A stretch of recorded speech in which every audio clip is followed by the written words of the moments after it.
नमस्कार साथियों, news click में हम आपका स्वागत करते हैं। सबसे पहले आज की प्रमुख खबरें। बीते 24 घंटे में कोरोना के 16,000 से अधिक मामले।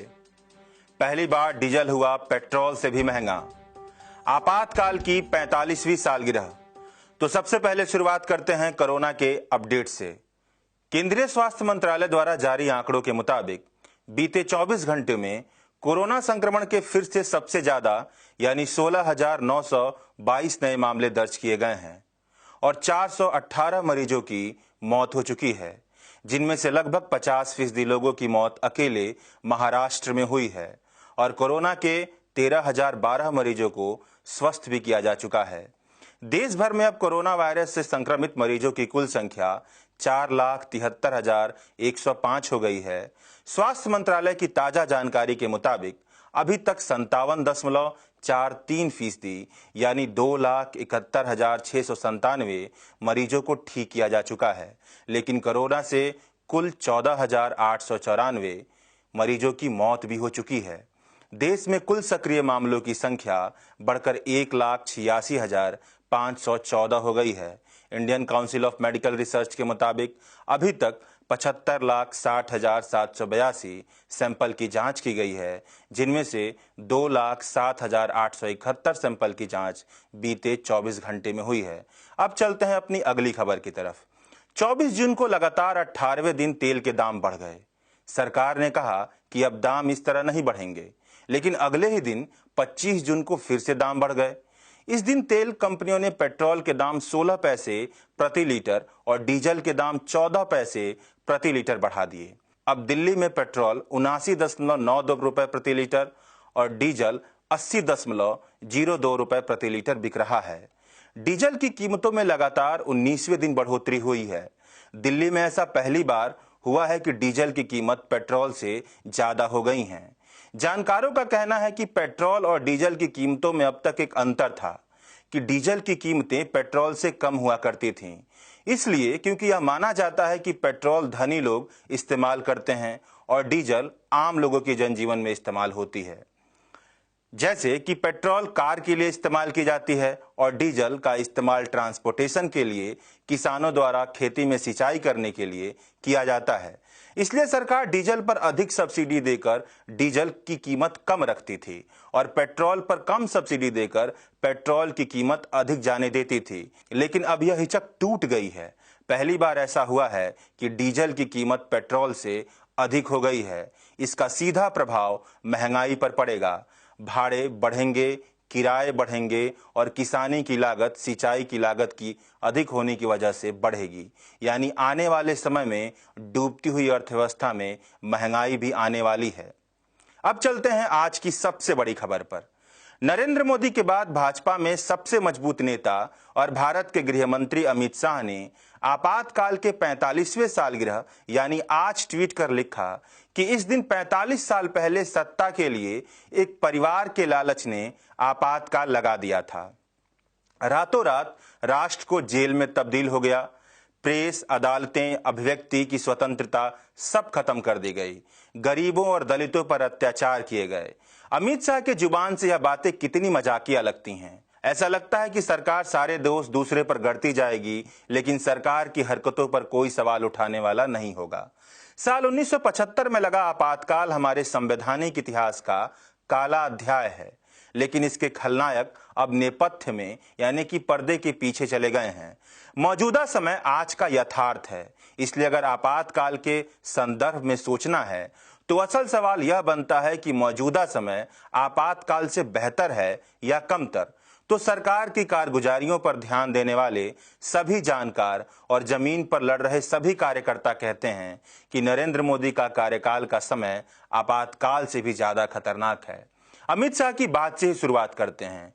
क्या सत्ता की लालच की वजह से इलेक्टोरल बॉन्ड जैसी योजना नहीं लागू है, जिसमें तमाम तरह की खामियां को उजागर करने के बाद भी वापस नहीं लिया जा रहा है?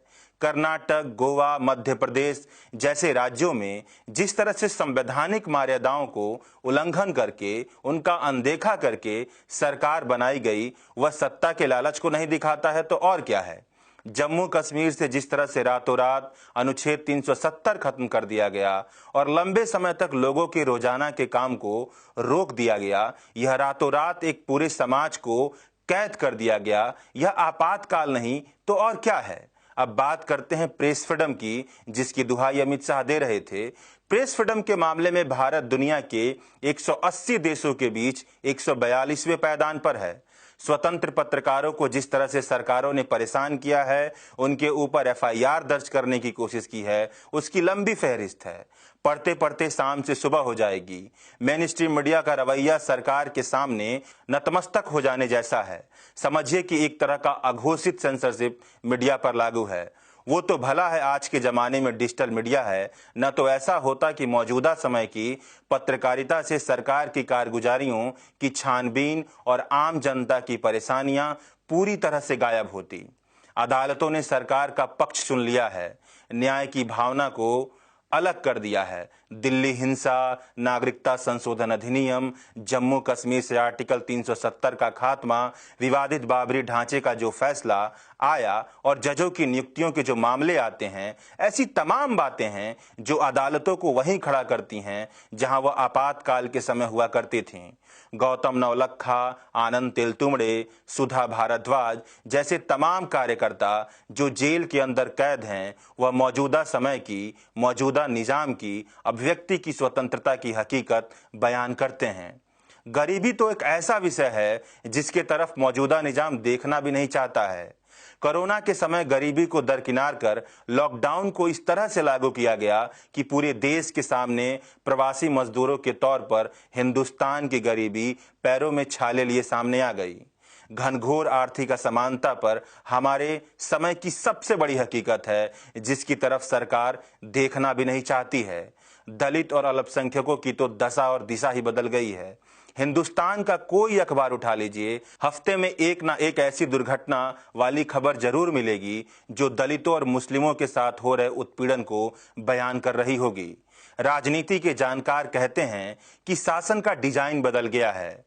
कोई सैन्य तख्ता पलट नहीं होता, इमरजेंसी सरीखी कोई संवैधानिक सेंधमारी नहीं होती, बल्कि अधिनायकवादी शासक यानी कि तानाशाही शासक रोजमर्रा की राजनीतिक व्याकरण को बदलकर लोकतंत्र का खात्मा कर डालते हैं।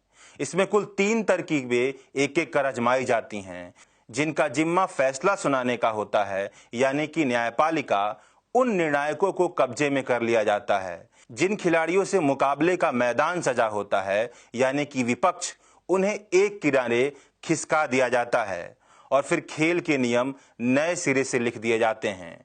आपातकाल के समय न्यूज क्लिक के एडिटर इन चीफ प्रबीर भी जेल में बंद थे। प्रबीर ने हालिया माहौल पर अपनी राय रखी है और बताया है कि कैसे इस समय विरोध की आवाज को पूरी तरह से दबाने की कोशिश की जा रही है। सुनिए उनकी राय का यह हिस्सा। इस वक्त डिजिटल प्लेटफॉर्म्स है, वॉइसेस और मेनी मोर, बहुत सारे और आवाज है और उन सब आवाजों को दबाना मुश्किल है। पर उसके साथ साथ ये भी देखिए कि जब 1-2 पर केस लग जाता है, कितने लोग इसके बाद चुप हो जाते हैं, कितने लोगों की जुबान खुद बंद कर देते हैं क्योंकि उनको लगता है कि अगर ये होता है, क्या इसके लिए मैं तैयार हूं। तो ये जो एक चिलिंग इफेक्ट है आज के तारीख पे देख सकते हैं। जैसे विनोद दुआ के केस देख लीजिए, केसेस की जा रही है और एक बड़े ही फ्लिम्जी, उसका कोई आधार नहीं है। कोर्ट्स इस पे क्यों नजरअंदाज इसको कर रहे हैं पता नहीं है। पर एक धमकी विनोद दुआ जैसे सीनियर जर्नलिस्ट को अगर मिलता है कि आप कुछ कहेंगे तो उसके लिए आप पर कहीं भी हम केस दर्ज कर सकते हैं, ये एक चिलिंग इफेक्ट है।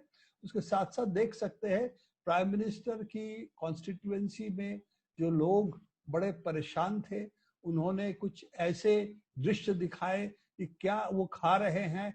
उस पर ये नहीं कि आपने गलत खबर छापा है, उसको एक एंटी दलित केस बना के उसका कोशिश पेश करने की कोशिश कर रहे हैं। दर्ज किया गया जर्नलिस्टों के जो स्क्रोल के सुप्रिया के ऊपर है। ऐसे लोगों पर जो बड़े अच्छे जर्नलिस्ट रहे हैं जिंदगी भर और ऐसे कोई उन्होंने ऐसी खबर नहीं छापी जिसे उन्होंने छानबीन करके तथ्य की बिना की हो। इन लोगों पर इस तरह से केसेस किए जा रहे हैं। पहले सिद्धार्थ वरदराजन पर केस कर दिया गया था, मुकदमा अभी भी चल रहा है। तो आप देख सकते हैं पहले अखबारों पे पहला इमरजेंसी में, इस इमरजेंसी में अगर कहे मीडिया के ऊपर इमरजेंसी की बात अगर कहें तो वो आ रहा है आपके डिजिटल जो प्लेटफॉर्म्स है, जो रेजिस्टेंस की बात कर रही है। रेजिस्टेंस सड़क की नहीं, रेजिस्टेंस वैचारिक स्तर की जो रेजिस्टेंस है उसकी जो बात कर रहे हैं, सरकार को क्रिटिसाइज करना तो सरकार कर रही है। और अगर कानूनी तौर पे देखें तो मान लीजिए कि इस वक्त जिसमें डिजास्टर मैनेजमेंट एक्ट के तहत सरकार के पास कोविड-19 के नाम पे इस वक्त उनके पास इमरजेंसी पावर्स है। ये भी एक अनडिक्लेयर्ड इमरजेंसी जो हम कहते थे पहले, इस वक्त अनडिक्लेयर्ड इमरजेंसी नहीं है, सचमुच एक्चुअली इमरजेंसी है, क्योंकि डिजास्टर मैनेजमेंट एक्ट बहुत सारे ऐसे इमरजेंसी पावर्स केंद्रीय सरकार को देती है। और इसीलिए इस इमरजेंसी, इस कोविड-19 को मुकाबला करने के लिए एपिडेमिक एक्ट के इस्तेमाल नहीं, वो डिजास्टर मैनेजमेंट एक्ट को आगे लाए। इसीलिए उसमें उनको पावर्स, केंद्र सरकार के पास पावर्स काफी ज्यादा होता है। तो इस हिसाब से एक इमरजेंसी इस वक्त डिक्लेयर्ड इमरजेंसी है, इसको अनडिक्लेयर्ड इमरजेंसी भी नहीं, इसको डिक्लेयर्ड इमरजेंसी मान के चलना चाहिए कि कोविड-19 के नाम पे अब बहुत सारी चीज एडिशनली कर सकते हो, वो कर भी रहे। तो ये तो रही मीडिया की बात। और दूसरी तरह की रेजिस्टेंस जो है वो अब देख ही सकते हैं, कोविड-19 और डिजास्टर मैनेजमेंट के नाम पे जितने सारे चीजें हो रही है, उससे सड़क पे जो रेजिस्टेंस पहले हो रहा था, खास तौर से जो उनकी एनआरसी सीए के तहत जो रेजिस्टेंस बिल्ड हो रहा था, उस रेजिस्टेंस इस वक्त हो नहीं सकता। तो दूसरा इमरजेंसी तो कोविड-19 हमारे सामने पेश कर दिया, जिसके उसके आंकड़े इस वक्त जिस तरह से बढ़ रहे हैं, ये इमरजेंसी हमारे सामने लगता है जब तक वैक्सीन नहीं आएगा, 5 महीना, 6 महीना, 8 महीना, ये तो वैसे भी रहेगा। यह थी आज की हमारी प्रमुख खबरें। हमारी खबरों को पढ़ने के लिए आप न्यूज क्लिक की वेबसाइट, फेसबुक और ट्विटर से जुड़ सकते हैं और हमारे वीडियो को आप न्यूज क्लिक के यूट्यूब चैनल पर देख सकते हैं। शुक्रिया, आप देखते रहिए न्यूज क्लिक।